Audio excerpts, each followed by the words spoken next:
আপনাদের ভালোবাসা, আপনাদের আশীর্বাদ যদি না থাকতো তাহলে আমাদের পথ এত সহজ হতো না।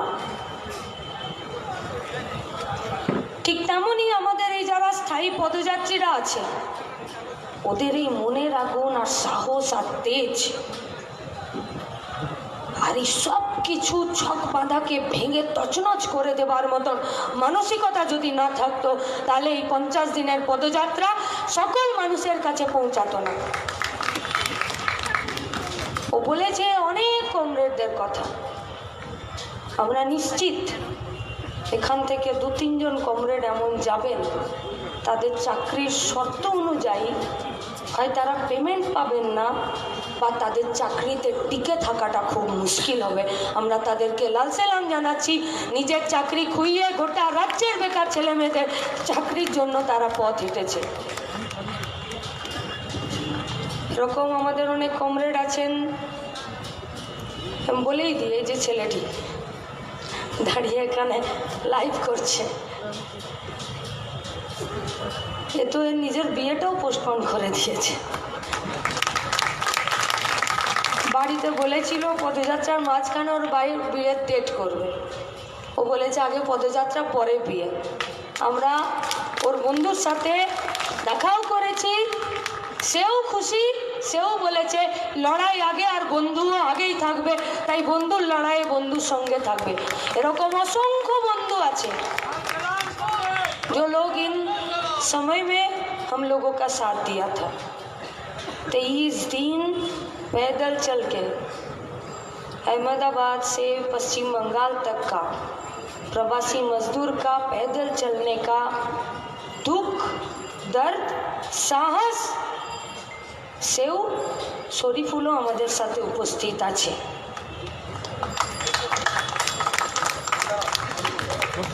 কোথায় শরীফুল? ওকে সবাই ভালোবেসে সিপিএম নামে জানে। এখানে উপস্থিত নেই বা হাঁটেননি আমাদের সাথে, এরকম অসংখ্য আমাদের প্রাক্তনী আছেন, আমাদের ছাত্র নেতারা আছে, আমাদের ছাত্র নেতাদের প্রাক্তনীরা আছে, যারা প্রতিটা দিন মননে, চিন্তায়, মানসিকতায় প্রত্যেকটা দিন আমাদের সাথে রাস্তায় হেঁটেছেন। আমরা আপনাদেরকে লাল সালাম জানাচ্ছি। আমরা মঞ্চে তুলতে পারবো না, তো আমরা অনেক চেনা ছক পাল্টে দিয়েছি। হ্যাঁ, তার জন্য যদি বলেন যে গর্ব আছে, তো অহংকারও আছে আমাদের।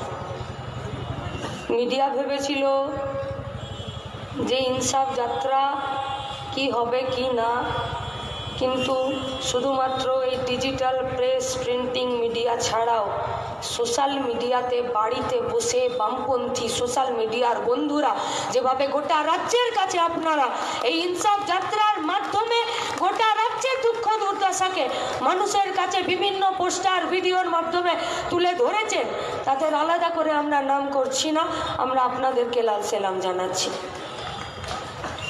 গোটা রাজ্যের বুকে এক ইতিহাস তৈরি হবে কিনা এটা ভবিষ্যৎ বলবে, ভবিষ্যৎ।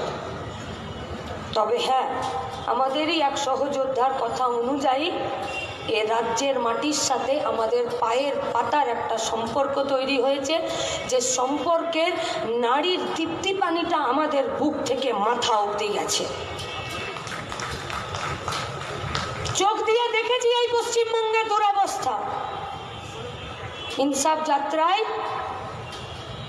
পরপর 2 দিন ধরে গ্যাং রেপ হয়ে যাওয়া মেয়েটি অন্যায় মুখ ঢেকে অন্ধকারের হাইওয়ে রাস্তায় দাঁড়িয়ে আমাদের কাছে চিৎকার করে বলেছে, আমি ইনসাফ চাই, আমি তোমাদের সাথে আছি। এ আমাদের কাছে গর্ব নয়, এ আমাদের কাছে খুব লজ্জা। কি একটা 18 বছরের মেয়ে, যে মেয়েটার কলেজে পড়ার কথা, যে মেয়েটা চা বাগানের শ্রমিকের কোয়ার্টারে পরপর 2 বার গ্যাংরেপ হয়ে যাবার পর তার এলাকার বিজেপি এমএলএ একবার মুখ ঘুরে তাদের দিকে তাকাতে যায়নি। আর রাজ্যের সরকারের কথা তো ছেড়েই দিন, ও তো গুন্ডা পোষে, গুন্ডা পালে, কিন্তু ওরা জানে না যে বন্দুকের নল অন্যদিকে থাকতে থাকতে কবে নিজের বুকের দিকে চলে আসে, তার জন্য রেডি থাকতে হবে। গোটা সমাজটাকে এক অপরাধী প্রবণ তৈরি করেছে। কন্ট্রাকচুয়াল নিয়োগ করেছে লাস্ট 12 বছরে 2 लाख। शर्त क्या है? या तो चोर बन जाओ या चोरी में साथ दो, नहीं तो तुम्हारा नौकरी नहीं रहेगा।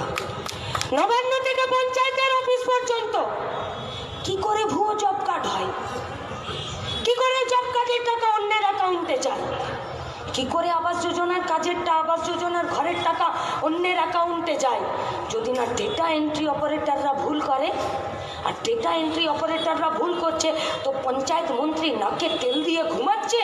এ তেলে ঝাঁঝ কত কমে গেছে যে এত ঘুম।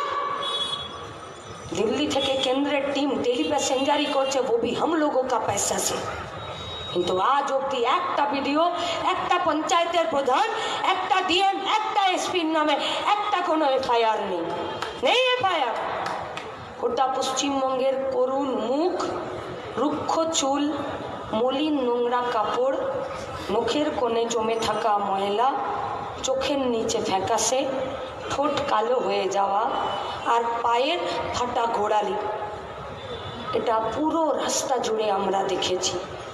এ পশ্চিমবঙ্গ জীবনানন্দ দাশের পশ্চিমবঙ্গ নয়, এ পশ্চিমবঙ্গ রবীন্দ্রনাথ ঠাকুর, এ পশ্চিমবঙ্গ ক্ষুদিরাম বসু, এ পশ্চিমবঙ্গ সুকান্ত ভট্টাচার্যের নয়, এ পশ্চিমবঙ্গ ডাকিনীর পশ্চিমবঙ্গ, যারা চোরদেরকে বুক বাঁচিয়ে গোটা পশ্চিমবঙ্গের বুকে ছেড়ে রেখেছে।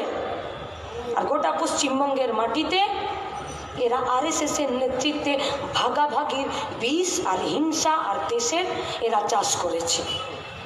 কি পেলাম আমরা এই পদযাত্রায়? বয়স্ক মানুষ রাস্তার ধারে এসে দাঁড়িয়েছেন, চোখে টলমল জল, আবেগ, আশীর্বাদ। এই চোখের জল আমাদেরকে আর শান্তিতে ঘুমাতে দেবে না। हम लोग आप लोगों को वायदा करते हैं कि आपका आंखों का पानी हम लोगों का आंखों में जब तक है, আমরা এই পশ্চিমবঙ্গ থেকে চোর লুটেরা আর এই ভারতবর্ষ থেকে দাঙ্গাবাজদেরকে তাড়িয়ে তবে আমরা দম নেব। আমরা লাল সালাম জানাচ্ছি আমাদের সকল কমরেডদেরকে। যে কোনো একটা আমাদের কমরেড বা আমাদের কমরেড এখনও পর্যন্ত কোনো কমিটিতে যুক্ত হননি, যে ছেলেটা বা যে মেয়েটা একটা হলেও পোস্টার মেরেছেন, একদিন হলেও দেওয়ালে চুন করেছেন, একদিন হলেও চেন ফ্ল্যাগটা সাটিয়েছেন আর রাস্তার দুধারে দাঁড়িয়ে আমাদেরকে आशीर्वाद করেছেন। हम लोगों का हौसला अफजाई किए हैं। आप लोगों से भी हम लोगों का वादा है कि काम के, रोजगार के और शिक्षा के मांग पर हम लोगों का लड़ाई चलेंगे। আমাদের আরও একটা অভিজ্ঞতা হয়েছে। আমরা রাস্তা দিয়ে হেঁটেছি রাস্তা দিয়ে, কিন্তু এই গোটা রাস্তায় প্রায় প্রতিদিন গড়ে অন্তত পক্ষে 50,000-এর লোক বেশি এই যাত্রাপথে আমাদের সঙ্গে দাঁড়িয়েছিল, মিছিলে হেঁটেছে। কিন্তু বুকে হাত দিয়ে বলো তো আমাদের পদযাত্রীরা, সহযোদ্ধারা, কেউ আমাদেরকে একটা দিন চোর চোর বলেছে নাকি আমরা আমাদের মিছিল থেকে বেরিয়ে এই কেন চোর বললি রে বলে তার পিছনে ছুটেছি? বলেছে? এইটা আমাদের প্রাপ্তি, এটা আমাদের প্রাক্তনীরা আমাদেরকে শিখিয়েছে, আর এটা আমরা আমাদের উত্তরসূরিদেরকে শিখিয়ে যাব। মুখ দেখাতেও আসেনি আর ভালো বদন দেখতেও আসেনি, লড়াই করতে এসেছি, লড়াইয়ের মাটিতে লড়াই হবে। ये लड़ाई टेस्ट मैच है, T20 का मैच नहीं है। 3টে ম্যাচে মোহাম্মদ শামিকে বসিয়ে রেখেছিল, পরপর 3টে ম্যাচে। তারপর যখন 4 নম্বর ম্যাচে ওকে নামিয়েছিল, গোটা ওয়ার্ল্ড কাপে 24টা উইকেট নিয়ে আর দেখিয়েছে যে ধক কাকে বলে আর লড়াই কাকে বলে আর মাঠে টিকে থাকা কাকে বলে। কামব্যাক করতে জানা চাই, কামব্যাক করবই আমরা, ভরসা রাখুন। কাঁধটা চওড়া হয়েছে। যত ফুল ছড়িয়েছেন আমাদের গায়ে, তার এক একটা ফুলের পাপড়ির কসম, চোরদেরকে 1 ইঞ্চি মাটি ছেড়ে দেবো না পশ্চিমবঙ্গের, 1 ইঞ্চি ছেড়ে দেবো না। कोई पूछता है কি করবেন, কৌটো নাচিয়ে কি করবেন, আর হাত পেতে রাজনীতি করছেন, কিছু করতে পারছেন না। हम लोग उन लोगों को बोलना चाहते हैं कि हर जगह काबिलियत मत दिखाना, चीते कभी कुत्तों के दौड़ में शामिल नहीं होता। চিতারা চিতার লড়াই থাকে আর বাঘের বাচ্চাগুলো मरते दम तक इस पश्चिम बंगाल को और इस देश को बचाने का लड़ाई में रहेगा। क्या আমাদেরকে হিলাতে পারবে না? কেউ না। আর এবার শেষ কথা আমার যেটা আপনাদের কাছে,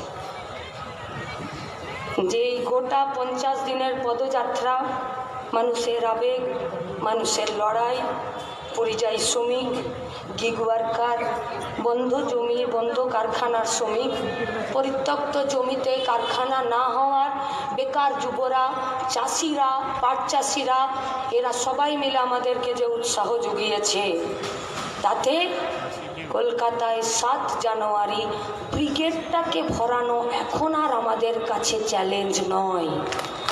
এখন আমাদের কাছে চ্যালেঞ্জ হলো গোটা কলকাতাটাকে 7 তারিখ ব্রিগেড করব। পারবো তো? হবে তো? গোটা রাজ্যের মানুষের সাথে 7 জানুয়ারি আরো একবার গোটা কলকাতার মাটিতে ব্রিগেড করে দিয়ে শাসকের বুকে কাঁপন আর বন্ধুদের বুকে সাহস যোগানের আরো একটা শপথের মাঠে আপনাদের সাথে দেখা হবে।